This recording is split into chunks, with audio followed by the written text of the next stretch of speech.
Sì, prego.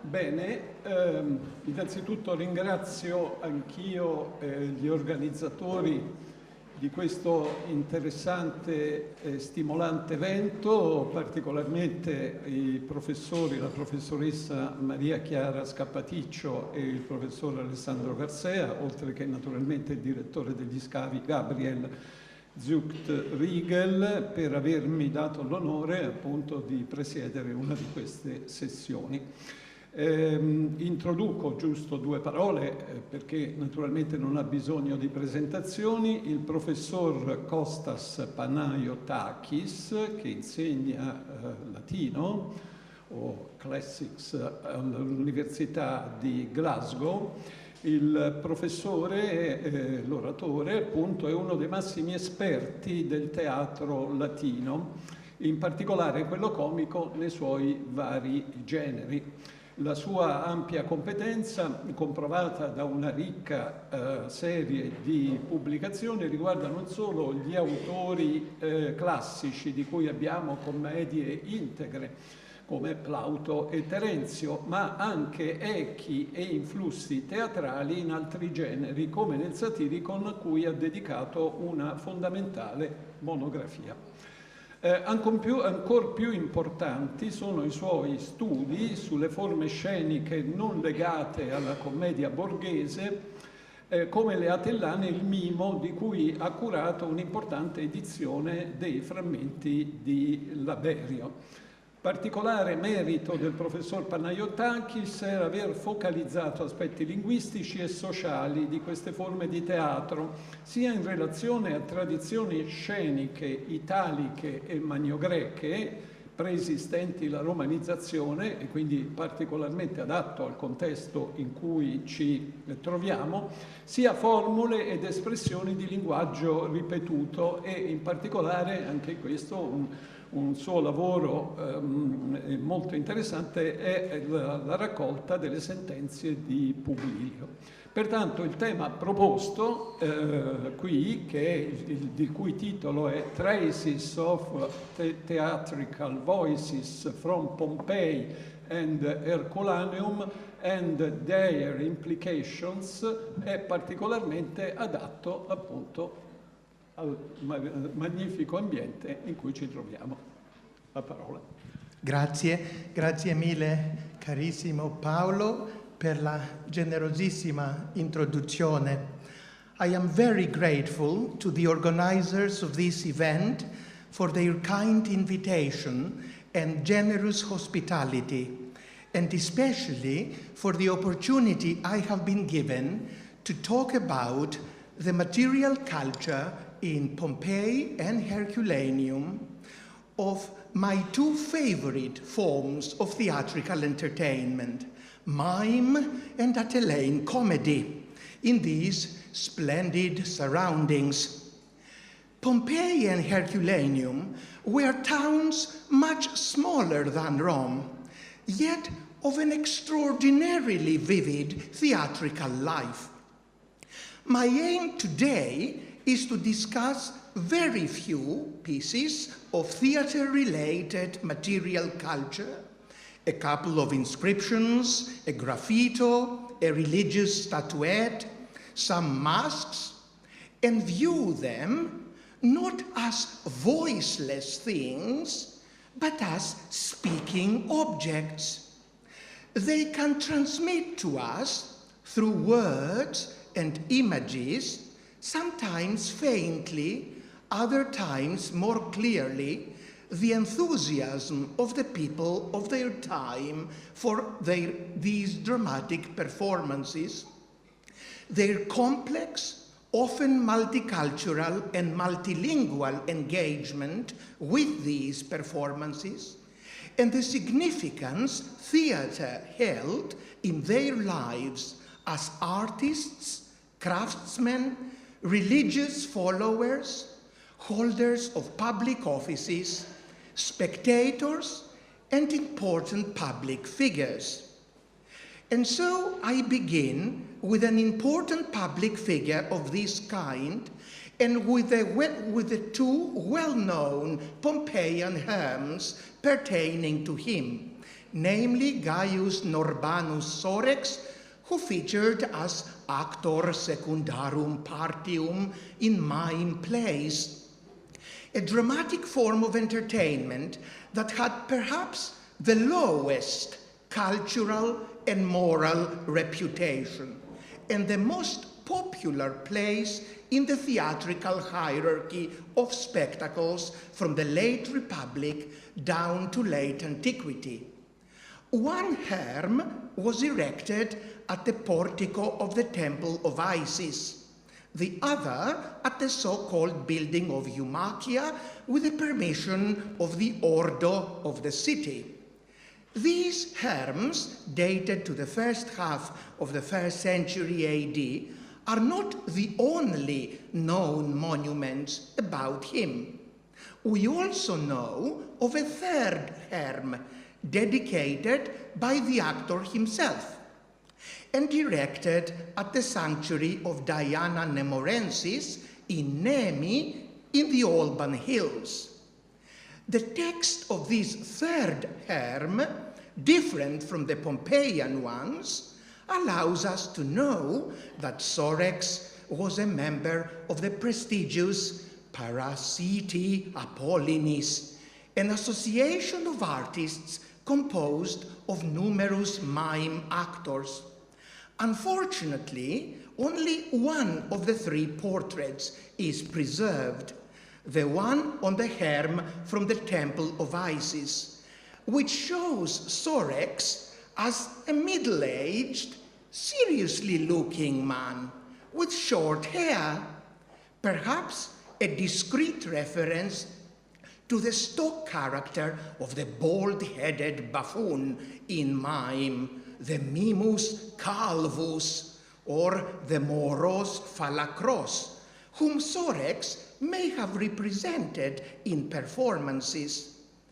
Sorex's face would have been recognizable on the stage as well as on the street, since mime actors, in contrast to pantomime dancers, wore no masks. Now, there is no agreement as to who commissioned the two inscriptions, the two Pompeian herms. Mommsen, followed by many scholars, believed that in the inscription you see on the PowerPoint, magistri was a nominative plural, and that therefore it was the magistri of the district located on the outskirts of Pompeii who would have commissioned the herms for the actor. But I find more attractive the view shared by Rosson and Lepin that magistri is a genitive singular, and thus that Sorex himself held this municipal office. The status of Sorex as infamis, derived from his artistic profession, would not have been an obstacle to access this minor magistracy, since we have documentary evidence from Pompeii that, for example, freedmen too could hold the same public office. If Sorex were a magister of the pagus, he would have been in a good financial position, given that holding this office involved substantial expenses in public works in Pompeii. The location of the Pompeian herms also demonstrates the importance of Sorex in the city. In the case of the herm from the Temple of Isis, we can assume that the actor was devoted to the goddess.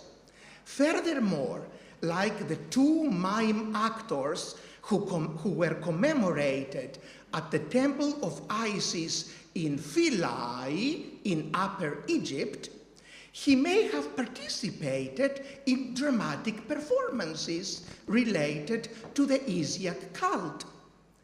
Regarding Sorex's legal status, neither the Pompeian nor the Nemi hymns inform us whether the actor was an ingenuus or a freedman. We cannot rule out the possibility, especially since we have no other documentation of another Norbanus in Pompeii, that our actor was a descendant of the celebrated Archimemus Sorix, who belonged to Sullas's inner circle and who may have settled in Pompeii when Sulla founded a veteran colony there. Indeed, this cognomen is uncommon, so it is possible that the two actors were related. Now, mime actors of second parts, secundarum partium, seem to have specialized in the popular roles of the parasitus and the stupidus, the stock type of the brainless character in mime. It is revealing, therefore, that neither the stage character nor the perceived low moral status of his profession militated against Sorix's popularity and public visibility in Pompeii. Similar observations may be made about a small bronze statue found in the mid-18th century in Herculaneum, precise location unknown, and dated to the 1st century AD. The statue depicts a female figure standing, dressed in a long chiton and himation, holding a cornucopia in her left hand and a wheel in her right, partially damaged. On her head, she wears a modius, a type of cylindrical headdress. The figure has been identified as Isis Fortuna on the basis of these attributes, which have numerous parallels in other bronze statuettes dedicated to the same goddess, also found in Herculaneum. An abbreviated dedicatory inscription is located around the base of the statue, and you see it on the PowerPoint slide. The interpretation of this inscription is debated and has led to various proposals for reconstruction. First, we see the name of the dedicant in the genitive case, Philemonis, followed by an abbreviated word, secu, which Mommsen suggested could be interpreted as secundarum, that is, partium of second parts, the term referring to the specific type of mime actor we saw earlier. Jory and Lepin were doubtful about this view, but to me it seems more plausible than the reading secutorum suggested by Roux and Barré and indicating an attendant or a type of gladiator. I read the abbreviated word mag, magistri, that follows, not as a nominative plural, as Mommsen thought, but as a genitive singular. Philemon was magister, person in charge, but I cannot tell you of what. The abbreviation gen, genio, does not present problems. However, the following abbreviation, s, is more, or q, is more complex to understand. Bayardi believed that it represented the praenomen, gai, of Philemon, and that it was therefore the beginning of the inscription, even though the nomen was not included in the inscription. In contrast, Roux and Barré thought that it was the abbreviation for Coloniae, and that the statue of Isis Fortuna represented the genius Coloniae of Herculaneum. Mommsen suggested that it was the abbreviation for Collegi, a hypothesis that seems quite likely if we accept Philemon's role as magister. In his unpublished dissertation on the documentary evidence for the ancient mime, Maxwell speculated that the collegium Philemon headed was exclusively composed of mime actors of second parts. But this does not seem to have been standard practice, because normally actors' associations included members from various categories and specialties.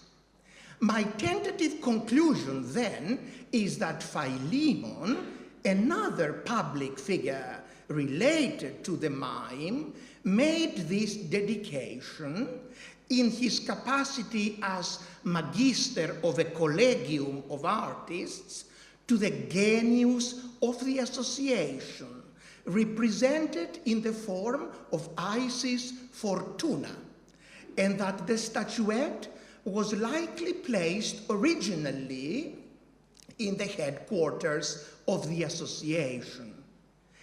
Now, the choice of Isis Fortuna as the genius of the collegium is interesting, since various pieces of mime-related documentary evidence and some literary sources, for example, Herodotus, Lucian, and Prudentius, show a link between mime artists and the Egyptian goddess, possibly because the mime actors participated in dramatic performances related to the Isiac cult.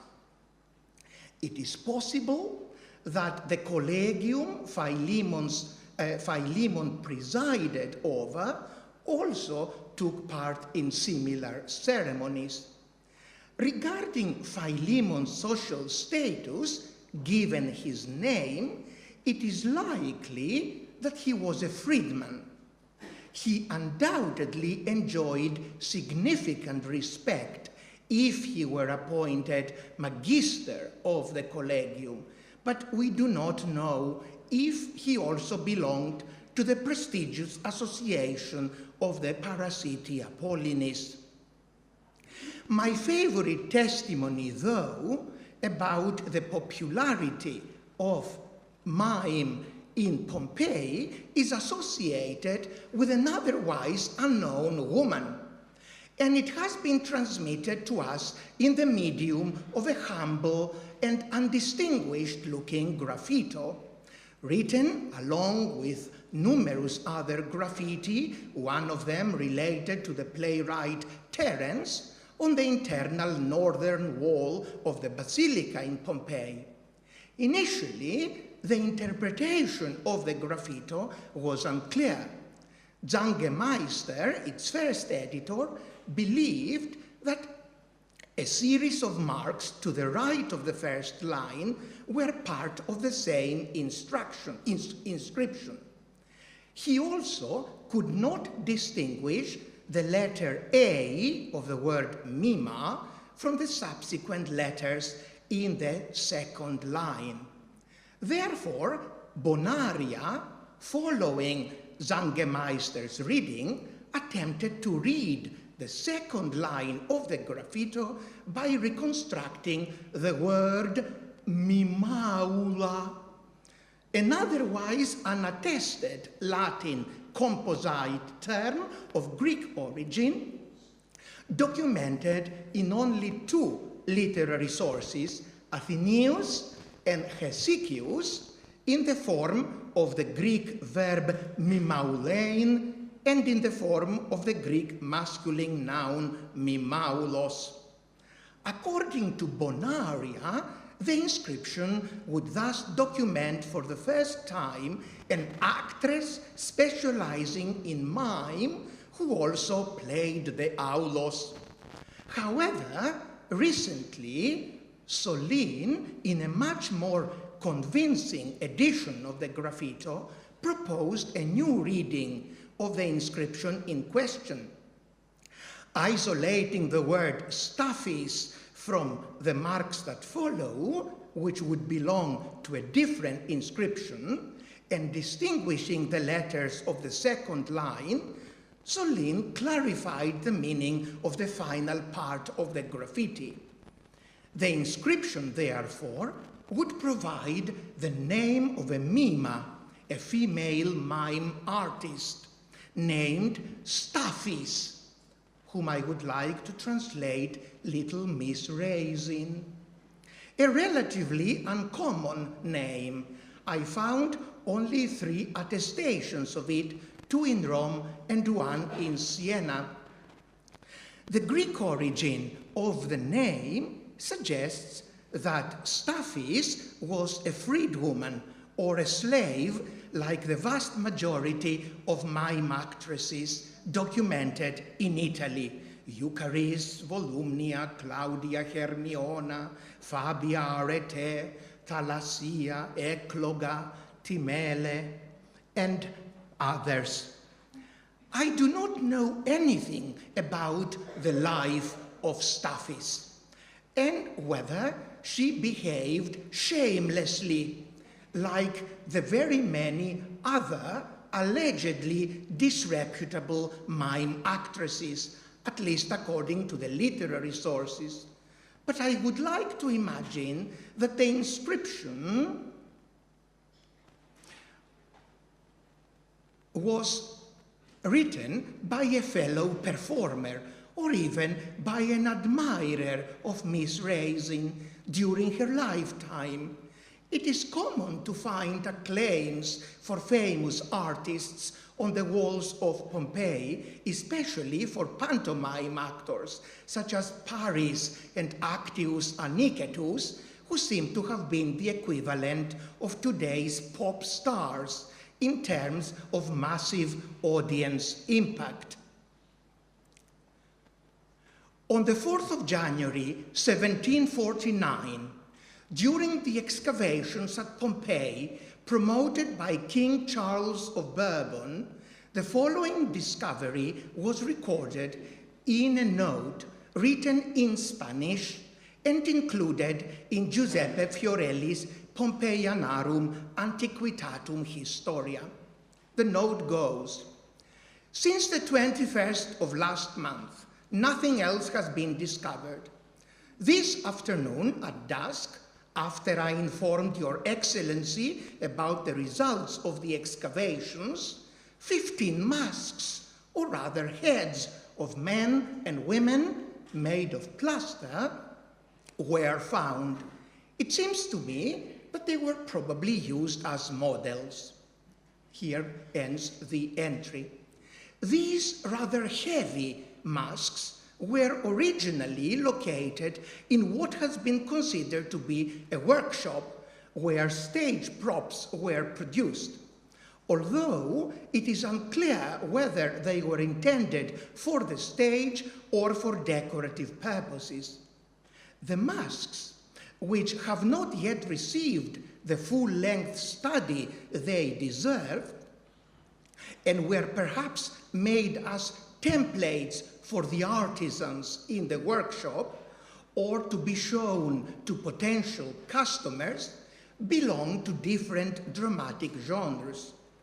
2 of them are clearly pantomime masks, as their closed mouths show, while others have been ascribed to tragedy and comedy. However, 2 of the masks bear a carved inscription on their mouth, and thus they blur the boundaries between image and word, picture and letter. One of them displays the word buco, which must refer to the greedy character bucco in Atellane farce. In its pre-literary phase, performances of the Campanian Atellane comedy featured grotesque stock characters associated with a fixed mask.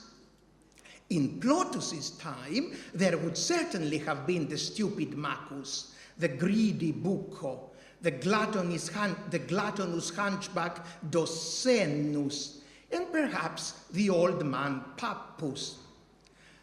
Two other uninscribed masks, but very similar to the latter, clearly portray the same character, and you see all three on the PowerPoint slide.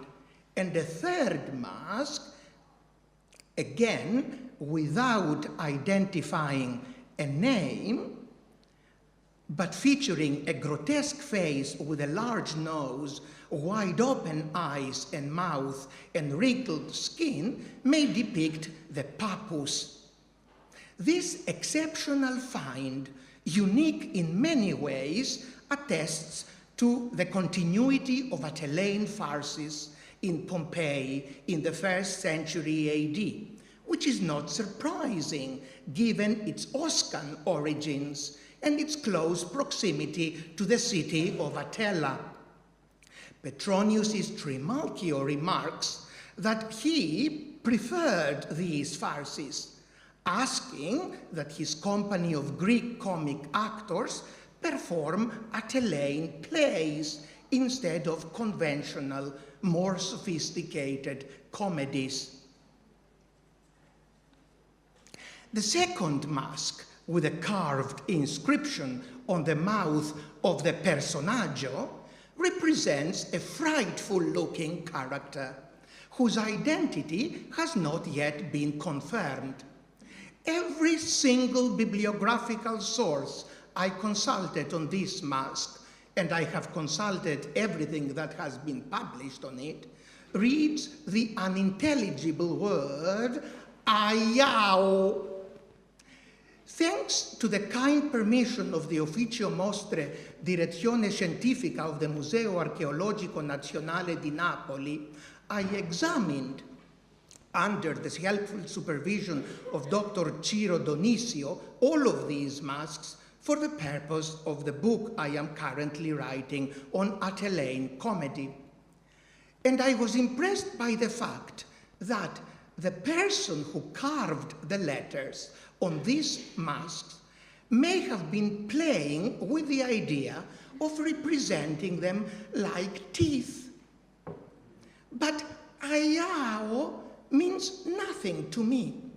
So I would be grateful if colleagues here who know about epigraphy on stone and gypsum better than I do could share their views with me on the topic, especially perhaps with the help of modern technology.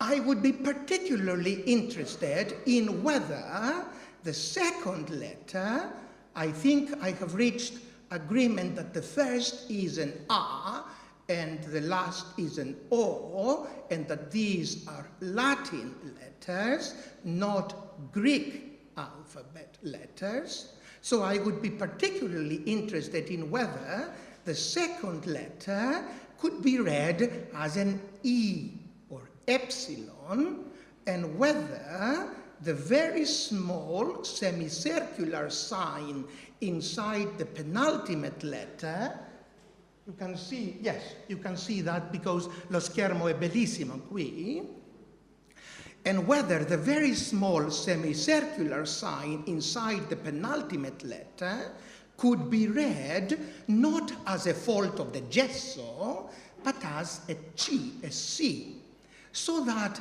the wording may give aiaco, aiacus, one of the three judges of the underworld. Such a hypothesis would open up exciting windows about tragedy and mythological parody on the Pompeian stage. Pompeii keeps on providing us with exciting discoveries that constantly invite us to reconsider and reassess what we thought we knew about Roman life, Latin literature, and Italian culture. I wouldn't be surprised if, after the recent fascinating confirmation of having Greek and Latin spectacles run for 4 days at Pompeii under the sponsorship of a wealthy social climber, in future we discovered also that Atellane plays, scripted in Oscan, were staged in the cosmopolitan city of Pompeii. Vi ringrazio per la vostra attenzione.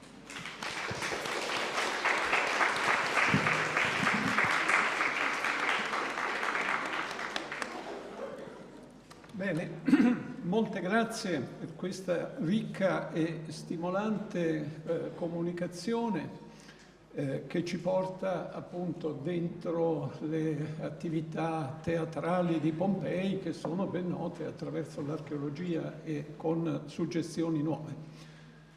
Lascio la parola a chi vuole intervenire.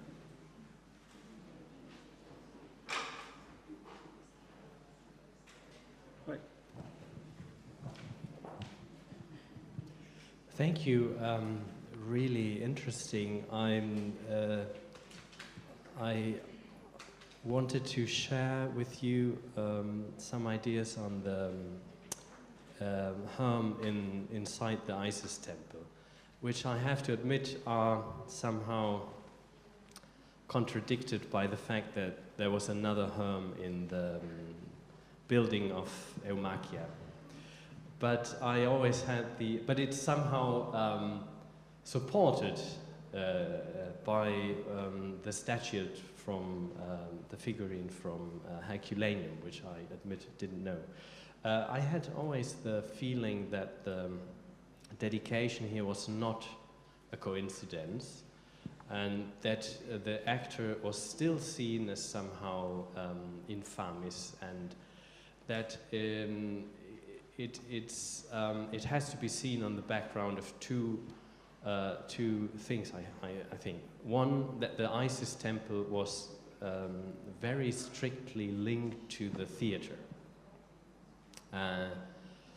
And second, I think in certain ways it's some kind of third space, the Isis temple in Pompeii, in the sense that it's very different from the other sanctuaries, and through images and inscriptions, for example, the Egyptian hieroglyphic inscription from the temple, which has nothing to do with the cult or with Isis. It's just something to look at, and it gives the space this kind of diverse atmosphere. So I have the impression it's, whereas the traditional sanctuaries, like the one of Apollo and Athena, are all about time, the profound time in ritual, and to kind of re-evoke the origins. In Isis, it's all about space, and it really creates some kind of diverse third space inside Pompeii. And so the fact that you could there dedicate a portrait of an actor is significant, and it's also very significant that this still has to be with the permission of the decurions. So they somehow, the official city administration allows for this third space to exist, and allows there certain practices that are not common in other sanctuaries, but at the same time they keep some sort of control over this, these activities. Thank you very much for these observations. No, veramente sono molto utili, molto convincenti, specialmente l'idea del terzo spazio, che io non... è una bellissima nozione, perché conferma l'idea generale che un attore di mimo non poteva essere coinvolto in tutto, che c'erano limiti. Certamente la userò quando lavoro di nuovo sul capitolo.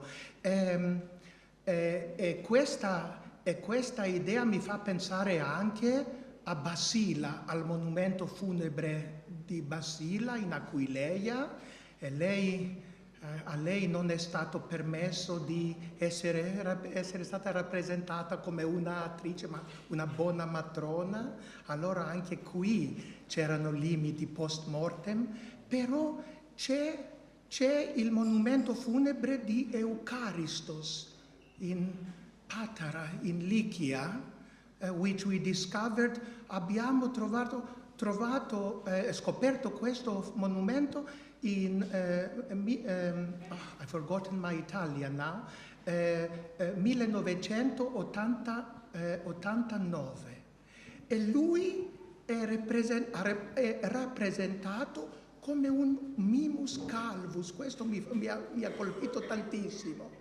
Ma no, lei ha ragione, perché un attore, dobbiamo dire non un attore di mimo. Questo è molto diverso da un attore di commedia, di tragedia, un pantomimo. No, un attore di mimo sarebbe stato rappresentato in questo spazio. Grazie mille.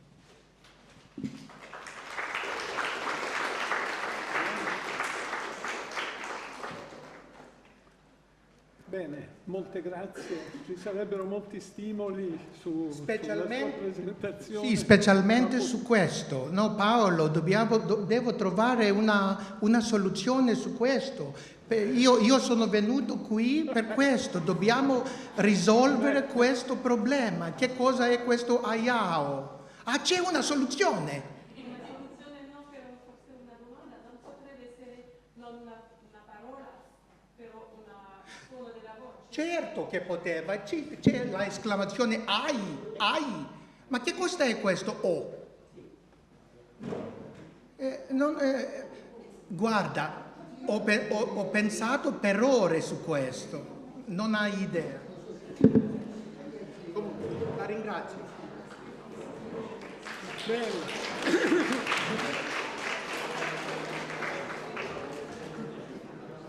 Dunque, grazie ancora. Semmai in privato discuteremo delle tante cose a cui ci è stimolato. Dunque, chiamo a questo punto il secondo oratore, anzi la seconda oratrice di questa sessione, che è la professoressa Frédérique Biville. Dico solo due parole, anche qui non ci sarebbe bisogno, perché non ha bisogno di presentazioni. La carriera della professoressa Biville si svolge tra tre prestigiose università, cioè Paris-Sorbonne, Lyon-3 e Lyon-2, dove ha istituito e diretto importanti équipe de recherche. Molteplici sono i suoi interessi nell'ambito del latino e del greco, su temi che spaziano dalla fonetica alla morfologia all'onomastica, tanto in sincronia, con scrupolosa attenzione per testi e contesti, sia in diacronia con particolare sensibilità per il latino substandard. Io uso il termine substandard, che mi sembra più neutro rispetto al latino volgare, che è la dizione entrata nell'uso, ma comunque continua ancora a essere usata. Quindi per il latino substandard e tardo, oltre che per le sue evoluzioni romanze. Non certo secondari per profondità e ampiezza sono i suoi studi sul pensiero grammaticale antico e quelli sui contatti linguistici e culturali tra le due lingue classiche, di cui restano tuttora fondamentali i suoi due volumi, che erano oggetto della sua tesi, Les emprunts du latin au grec. Un filone di ricerca originale sono gli studi sulla voce e sul parlato, che sono appunto un ambito che in genere è un pochino marginale, anche perché noi, parlando dell'antichità, ragioniamo sempre sulla scrittura. E in questo ambito, di cui è certamente una delle persone più qualificate, si scrive la sua comunicazione che ha il titolo L'altra Pompei, una Pompei sonore, redonnez voix aux Pompéiennes. Je vous donne la parole. Je vous remercie pour tous ces mots aimables. Il y a un là, j'espère que vous l'avez tous. Non, vous ne l'avez pas? Ah, pardon. Bien, avant de commencer, je voudrais dire quelle émotion c'est pour moi de me retrouver en si bonne compagnie dans ce lieu magique. Moi, Pompéi me fait rêver depuis que je suis étudiante. Donc, je voudrais dire un grand merci bien sincère à tous les organisateurs, à Maria Chiara, Alexandro, et bien sûr, avant tout, au parc archéologique de Pompéi et à son directeur, qui nous reçoit royalement. Le miracle... vous entendez bien si je parle comme ça? Oui. Le miracle de l'archéologie fait parfois que ce qui était mort, arraché au monde des vivants, et vivorum numero, Sénèque, enseveli sous la cendre, mersa faula, Martial, puisse renaître. C'est particulièrement le cas de Pompéi, qui ne cesse de fasciner par la remontée dans le temps qu'elle permet et par la sensation de se trouver en présence d'une authentique ville romaine. Mais ce sentiment de présence se double d'un sentiment d'absence. Il y manque une importante dimension sensorielle, celle du mouvement et du son. Les touristes déambulent et se pressent en masse dans les rues, en parlant toutes sortes de langues, comme le faisaient jadis les Pompéiens. Les archéologues s'affairent sur le terrain, comme s'activaient jadis les artisans et les ouvriers. Les conférenciers des colloques y discutent, comme on discutait jadis dans la curie ou dans la basilique. Mais la Pompéi romaine est figée et muette. Les fresques et les mosaïques nous donnent à voir des jardins remplis d'oiseaux, mais on n'y entend pas, comme l'évoque le poète Martial, les pigeonniers qui bruissent des claquements d'ailes des colombes, sonant plausibus, les roucoulements des palombes et des tourterelles, gemit tourtour, les pépiments, pipirés, titiarés, et les trilles, tétrinirés, des moineaux. La Pompéi antique est un univers muet, mouti, dans lequel nous nous retrouvons dans la position de sourds, sourdis. Comme l'évoque Cicéron, nous ne pouvons entendre ni la voix des citharèdes, ni le grincement de la scie, stridorem, ni les grognements du porc qu'on égorge, ni le bruit des flots de la mer. Les artistes de la scène, comme vient de le rappeler Costas, nous sont accessibles par les acclamations écrites qui leur sont adressées. Calos, Paris, Issé. Bravo au Grand Paris. La scie, par le matériel archéologique que l'on a retrouvé. Les cris d'animaux, par des peintures et des mosaïques. Les chiens peuvent y avoir la gueule ouverte, mais ils n'aboient pas. La traillerie, ou plus évocateur, baobari. Le coq, gallus, cocus, n'y fait pas retentir, comme chez Pétrone, son coco-coco. À l'aube, ou bien alors lors des combats de coqs. Et les humains ont bien sûr perdu la voix, en même temps que la vie. Nous connaissons leurs noms, nous avons des portraits, des moulages, des traces de leurs activités, mais jamais nous ne pourrons entendre un Pompéien parler. Des peintures de la villa de Julia Félix nous montrent les activités des petits commerçants du forum, en pleine discussion avec leurs clientes pour des achats de chaussures ou de tissus. La représentation est très réaliste, mais il manque à cette bande dessinée des bulles avec des dialogues. L'attention portée au monde sonore, soundscape, s'est développée à la fin des années 70 et elle s'est invitée ces dernières années dans le monde de l'Antiquité. On peut citer, entre autres, et dans des approches très différentes, les travaux de Maurizio Bettini, de Émeric Perrault-Vincent et de Voci. Dès le XIXe siècle et l'ouverture du site au public, la tentation a été grande de vouloir redonner à Pompéi une dimension sonore qui la rende encore plus vivante. Cela a commencé par un roman, Les derniers jours de Pompéi, de Bulwer-Lytton, en 1834, qui a donné lieu à toutes sortes ensuite d'adaptations cinématographiques, dont la plus célèbre, celle de 1959 de Sergio Leone, avec un Steve Rivers bien bodybuildé.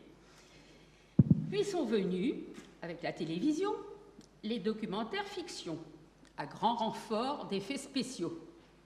Et récemment, les expositions immersives, comme celle qui s'est tenue à Paris en 2020 et qui faisait revivre les rues de Pompéi, je cite, par des projections à 360 degrés et des créations sonores.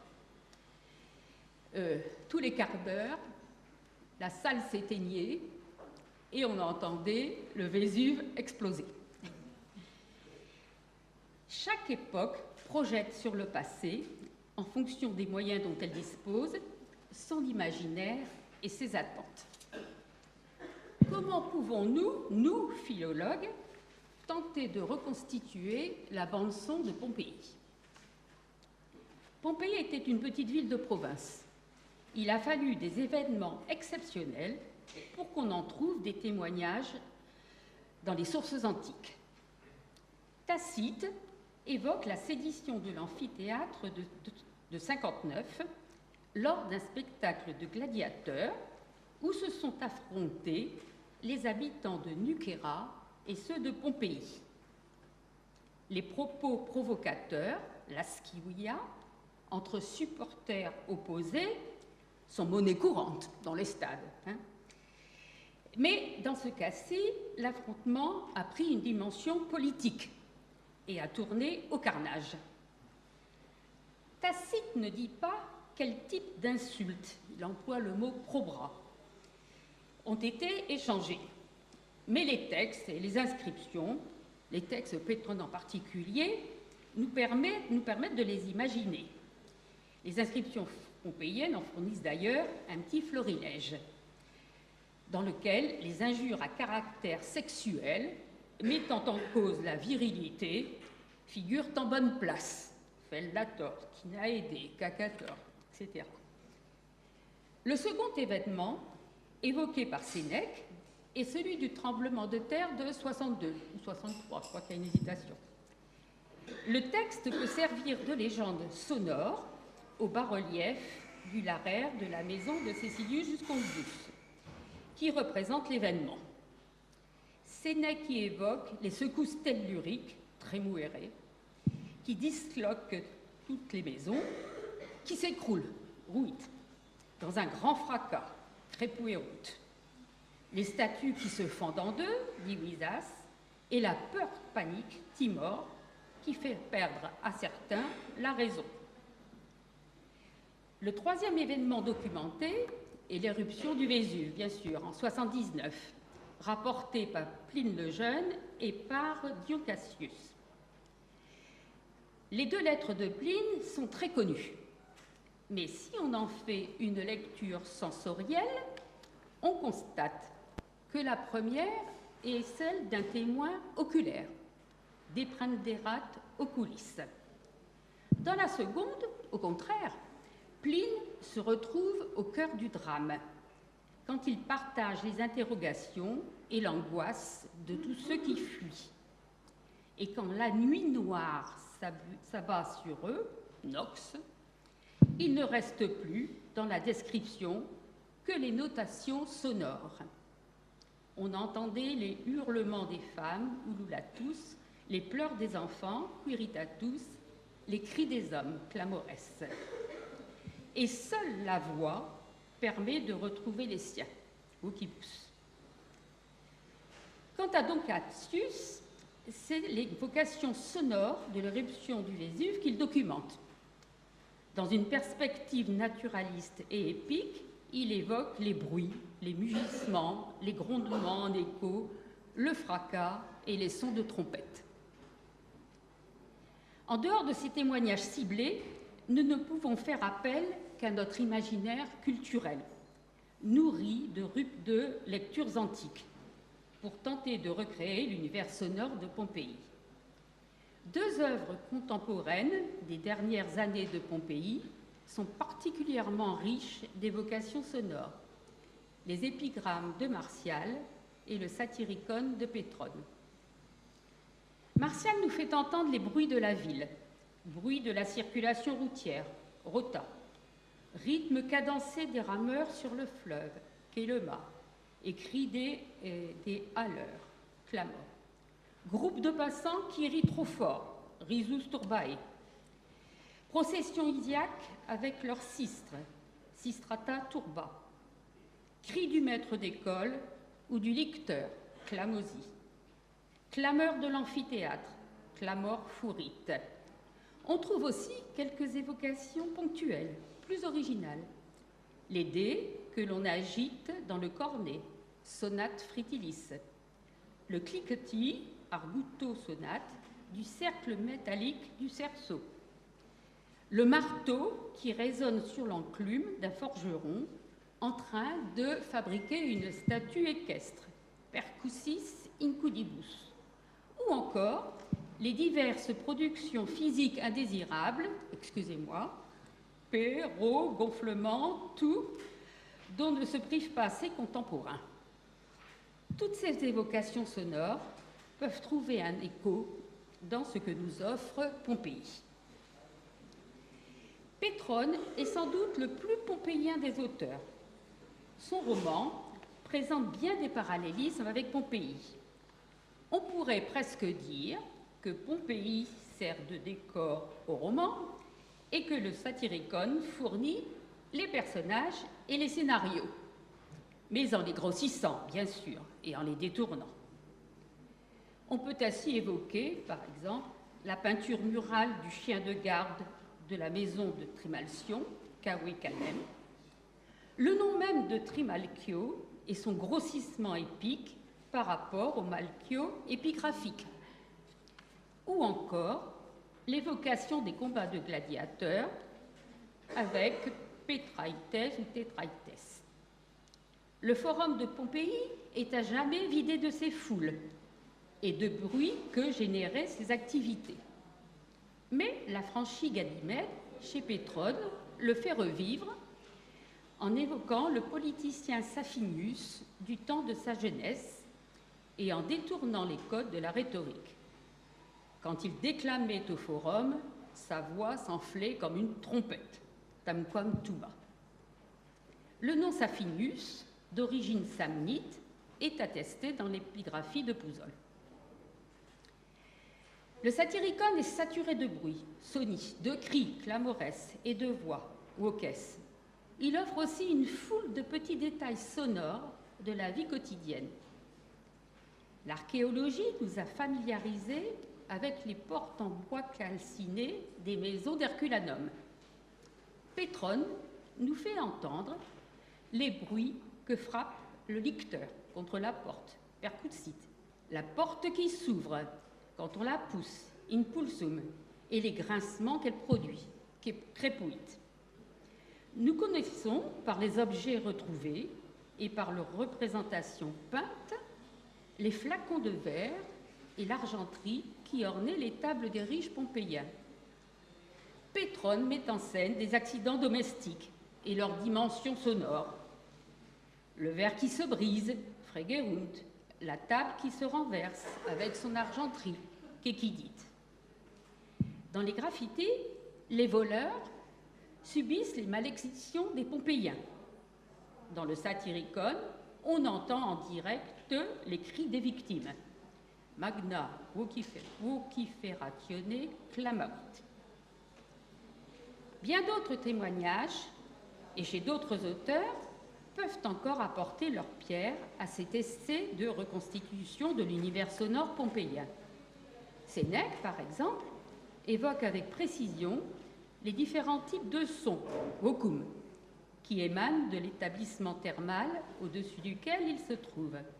Ceux qu'émettent les sportifs en plein effort physique, gemitus, sibilos, ceux que font les mains des masseurs en tapant sur les corps, crepitum.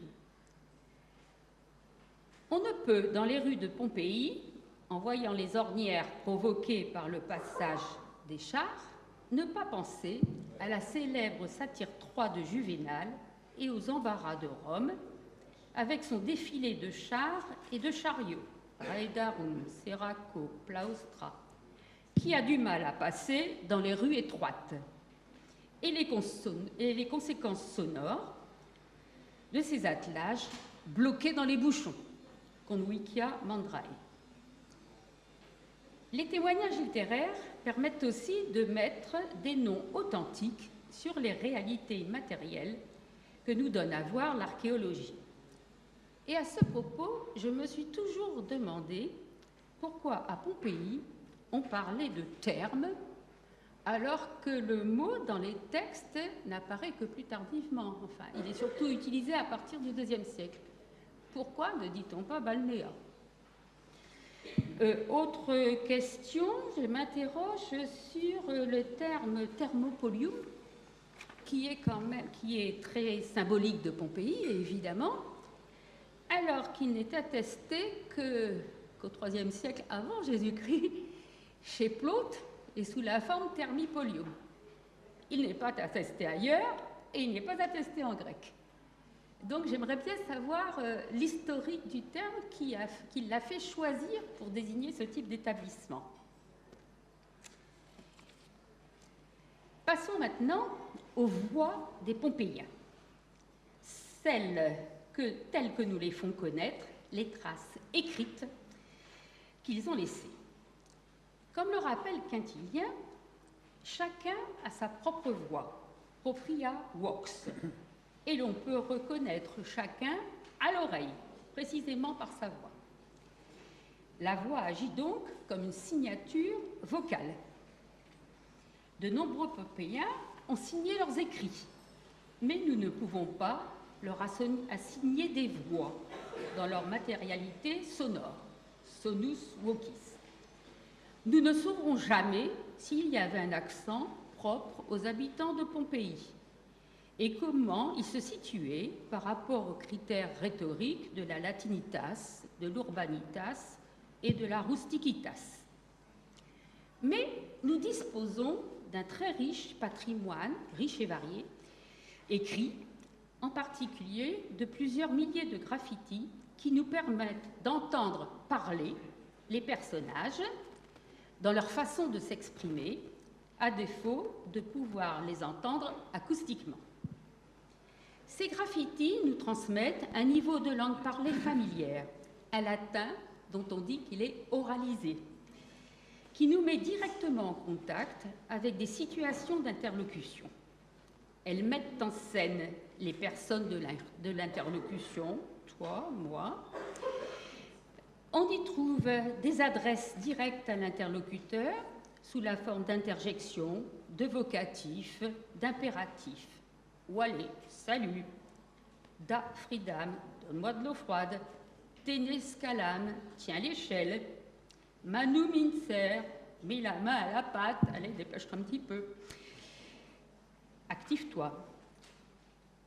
Bon, il peut s'agir d'énoncés brefs, comme ceux que je viens d'évoquer, mais on trouve aussi des textes beaucoup plus développés et plus élaborés, d'un meilleur niveau de langue, et qui peuvent même être en vers.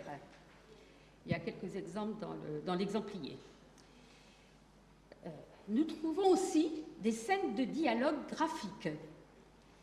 Et même quand le graphite ne porte pas l'indication d'un destinataire spécifique, le locuteur-scripteur laisse toujours une trace de lui-même dans l'espoir que quelqu'un le lira. Ce latin parlé, parfois qualifié de vulgaire, présente aussi d'autres traits qui le font dévier des normes du latin standard enseigné chez les grammairiens et les rhéteurs. Il est plus créatif, plus évolutif, et il n'hésite pas à puiser dans des registres lexicaux de réalité basse, scatologique, ce que l'on appelle dans les traités de rhétorique les sordida verba ou obscaena verba. Comme le montre l'inscription 8899 de l'exemplier, qui parodie le formulaire de l'épitaphe. Alors c'est à la fois savant, c'est des vers, c'est formulaire, mais c'est aussi grossier. Mais ce serait bien restreindre la diversité des voix pompéiennes que de se limiter à la seule langue latine. La population de Pompéi était pluriethnique et plurilingue, ce que montre particulièrement l'onomastique et ce qui est documenté par toutes sortes d'inscriptions en osque, en étrusque, en grec, en hébreu, en araméen et dans d'autres langues. Pompéi devait sa diversité linguistique à ses dominations successives, à un riche passé grec, mais aussi et surtout à son statut de ville portuaire, en relation avec le grand emporium de Puzzole. Cicéron, dans la République, a bien montré les influences que connaissent les villes maritimes dans leur parler, dans leurs institutions et leur mode de vie. Le meilleur exemple que vous avez cité ce matin, je crois, est l'introduction à Pompéi, donc dès le 1er siècle après Jésus-Christ, de la semaine gréco-orientale à 7 jours, à propos des marchés, et qui est documentée à la fois en latin et en grec. Le grec est très présent, donc, dans les traces écrites de Pompéi, sous toutes ses formes, à la fois comme langue de culture, les références mythologiques y sont nombreuses, et comme langue de communication d'usage courant, donc comme langue écrite, savante, et comme langue parlée. Cette dualité de codes linguistiques donne lieu à toutes sortes de situations dans lesquelles les deux langues se côtoient ou s'interpénètrent.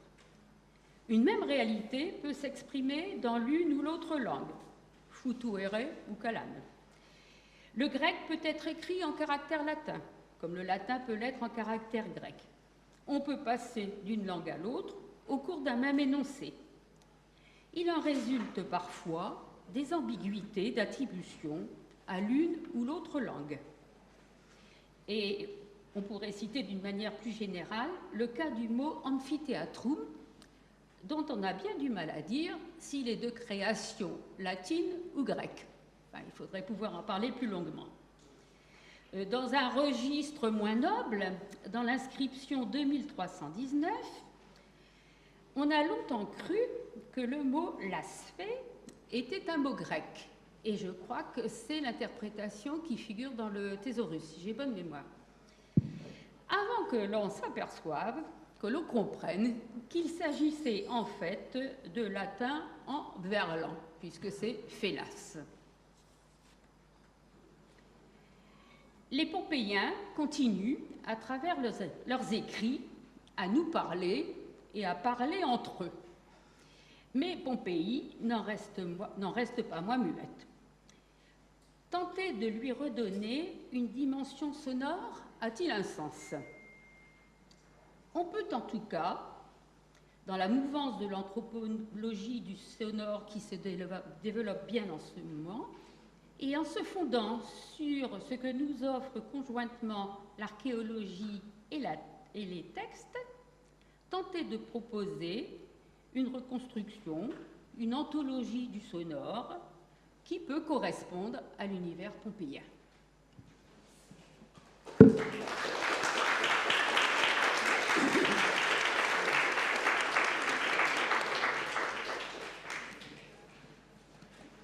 Bene, molte grazie per questa efficace e vivace, al tempo stesso, rappresentazione del suono, da una parte suono non umano, no? Con la prima parte del suo exposé, e suono umano, quindi il parlato, e questa direi è una delle sfide. Io sono un linguista, quindi i linguisti hanno come tema principale appunto cercare di capire la relazione tra scritto e parlato, e soprattutto per ciò che non è contemporaneo capire attraverso lo scritto quale fosse la realtà del parlato, e sappiamo bene, ragionando sulle lingue moderne, quali ne siano le diversificazioni. Lascio però la parola all'uditorio per interventi.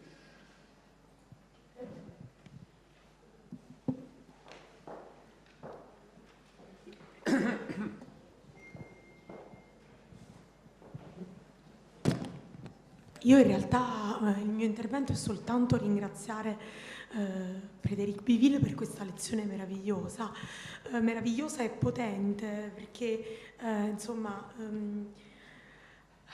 ha ricordato ai latinisti che bisogna guardare le epigrafi, a chi guarda le epigrafi che bisogna guardare l'archeologia, a chi organizza mostre, che la potenza dell'eruzione del Vesuvio al Gran Palais è sicuramente di grande effetto sul pubblico, ma sentire lo starnazzare di un animale, il ferro che batte a terra, il cadere dei piatti, potrebbe essere ugualmente immersivo e potente, e anche dare idea della sinergia necessaria su più piani delle varie componenti della scienza dell'antichità. Quindi insomma veramente grazie, è veramente solo un grazie.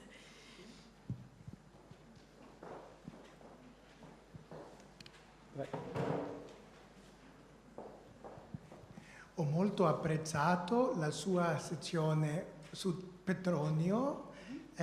Non avevo infatti osservato fino adesso la frequenza, il significato degli soni, clamores, voces, e mi chiedevo se, I was wondering whether Petronius has a literary purpose in creating this casino, this chaos, cioè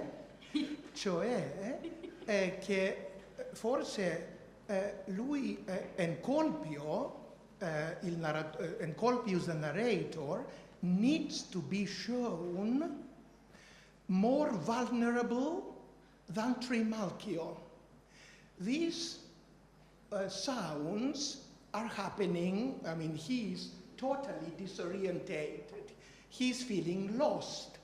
And I think that your observations about the sounds that are happening around him are part of this disorientation, which have sociological implications.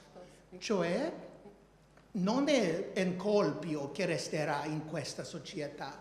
Questa è la società di Trimalcione. Je vous remercie, tout à fait d'accord.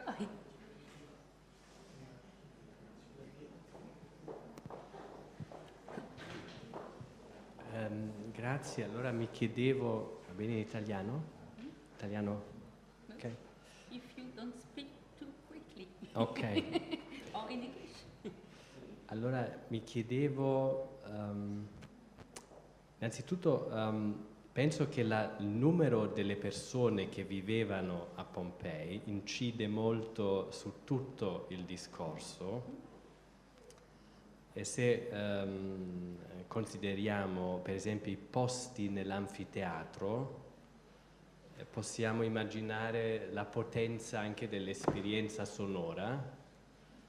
Se ricordo bene, Agostino nel descrivere il destino di un giovane che non vuole andare all'anfiteatro, però poi è trascinato da alcuni amici e poi cade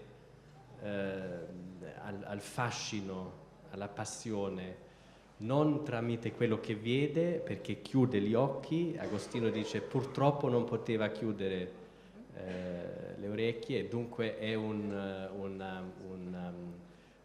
momento in cui la folla urla per una ferita di un gladiatore e lui non ce la fa più a chiudere gli occhi. Dunque è soprattutto anche un'esperienza sonora. Ma mi chiedevo, allora, se immaginiamo a Pompei una popolazione comunque numerosa e dunque più nuclei familiari dentro le case di solito, con i rispettivi bambini anche piccoli, poi ci sono le stalle, gli animali, i bambini che piangono di notte.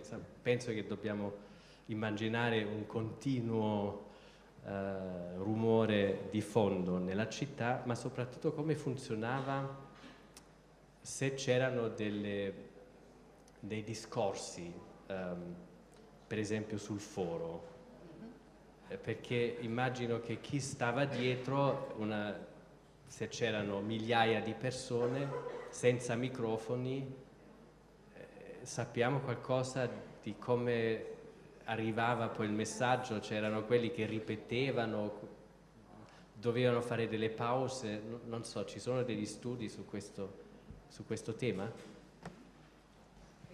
Merci pour cette belle évocation.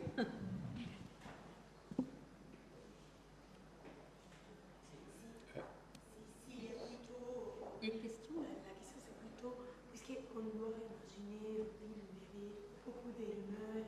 Excusez-moi, je peux te cas. Puisqu'on imaginait une ville où on avait beaucoup de bruit, comment est-ce que ça marchait quand il y avait des discours officiels? Oui. Donc, est-ce qu'on sait, puisqu'on avait beaucoup de gens, et donc qui étaient derrière, on Oui. n'avait pas entendre qui parlait là. Est-ce qu'on sait s'il y avait des gens qui faisaient une amplification du discours, et quand ils répétaient, comment ça marchait pour les discours officiels? Est-ce qu'on sait quelque chose? C'est ça la question. Oui. D'accord. Excusez-moi, je n'avais pas tout compris. Il y a des évocations, des textes, mais je ne me souviens plus, qui disent que quand un homme ou un chef d'armée ou un homme politique parle, les gens à l'arrière ne comprennent pas forcément. Donc, ils se fondent sur son langage corporel, sur ses mimiques, ses gestes, l'intensité de la voix, qui donnent des indications, mais qui n'ont pas forcément le contenu du message. Quand vous avez parlé d'amplification, est-ce qu'il y avait des techniques pour amplifier, c'est ça? Alors au théâtre, oui, dans les théâtres, mais pas dans la foule, je pense pas, non. Enfin, je n'ai pas de connaissances par les textes d'informations de ce genre.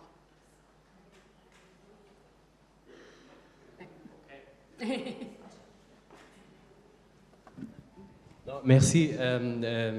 Thank you. I was always struck by, if you listen to early recordings of lyric opera, and you can see how the voices really change, because then what you see is what remains of a culture without amplification.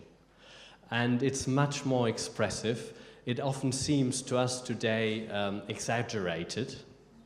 And I think the same holds true for early, if you look at documentaries and interviews from like 1930 cinema and television, you can see that they have what today seems totally exaggerated pronunciation.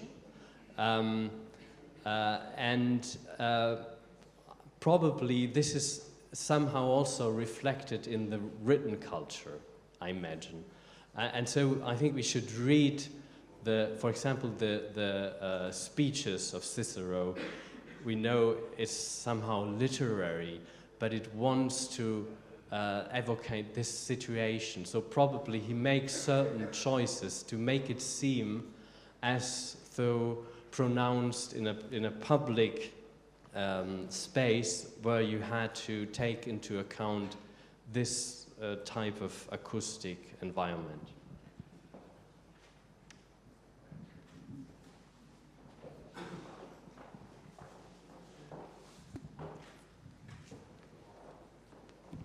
Sì, vorrei ringraziare Frédéric Bivy per la sua bellissima relazione e dire qualcosa sulle intervenzioni che sono state fatte.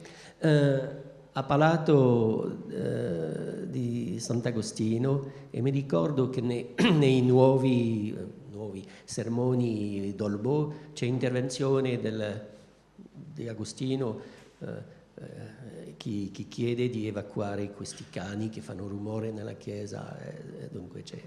E vorrei menzionare perché qui parliamo di suoni, parliamo di rumore, ma vorrei parlare un po' di silenzio, perché sa che Mozart diceva che la musica è il silenzio, l'arte del silenzio. E mi ricordo una citazione che forse sarebbe interessante per il nostro discorso, concerne il commento di Asconio alla Miloniana, e Asconio scrive che, Asconio vuol dire la sua fonte naturalmente, scrive che quando Cicerone si apprestava a prendere la parola, subito, soudainement, silentium factum est, tantum silentium factum est quantum in foro possit. Il se fit un silence tel, aussi grand qu'il peut en exister dans un forum, dans le forum. E possiamo riflettere su questa nozione di silentium, mi sembra.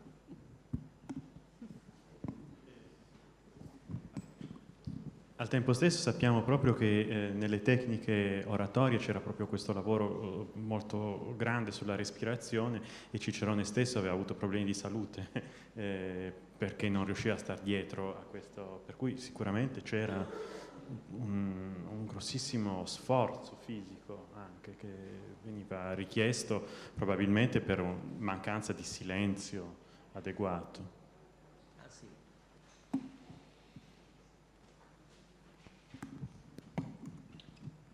Bene, gli argomenti sarebbero moltissimi e molto stimolanti, poi anche un'ulteriore riflessione, ma che non voglio aprire naturalmente, è il rapporto tra scritto e parlato riflesso dai graffiti pompeiani. Mi ha colpito in particolare uno dove si dice dixi e poi scripsi, che è molto, molto interessante, così come anche un passo di Quintiliano, citato adesso non so più dove, che fa riferimento al riconoscimento della parola non solo con le orecchie ma anche con la vista. Quindi i due sensi che sono implicati dalla lingua sono le orecchie, ovviamente per ascoltare il parlato, e la vista per leggere. Ma su questo potremmo continuare a parlare per un anno intero e forse non basterebbe. Grazie di nuovo per tutto.